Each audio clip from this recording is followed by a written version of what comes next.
تفتكر لو حطينا كابوريا في القفص ده ايه اللي ممكن يحصل؟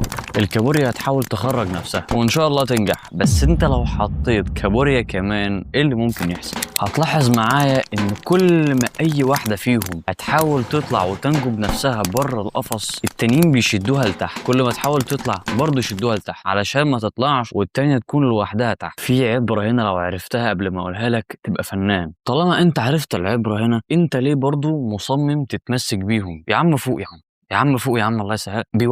بيوقعوك بيفشلوك بينزلوك الارض، وانت برضه مصمم تمشي معاهم، وانت برضه مصمم تمشي ورا كلامهم، وانت برضه مصمم تبقى في قاعده معاهم وتسمع كلامهم اللي ملوش لازمه، وتبقى حواليك الطاقه بتاعتهم الفاشله اللي مخلينك تنزل لتحت، وتفضل زي ما انت ما بتتحركش لقدام وما بتطلعش اي خطوه، تفضل زي ما انت علشان مجرد ان انت حابب القعده، حابب اللمه، حابب تبقى معاهم. بيخلوك مكانك. حط نفسك في بيئه تطلعك لقدام مش توقعك. اخر نصيحه اقولها لك ودي من تجربه شخصيه بجد، ما تجيش على نفسك وتستحمل بيئه بتوقعك وبتنزلك لتحت وبتشدك علشان تفضل معاهم. ما تجيش على نفسك، ما يصعبوش عليك. ممكن تفضل معاهم بس ككلام، كاصحاب، كاي حاجه تانية، خلاف ان هم دول يبقوا البيئه الاساسيه بتاعتك اللي انت فاكر ان هم هيطلعوك لفوق. مش هيطلعوك ولا حاجه، هينزلوك وبس. فوق فوق.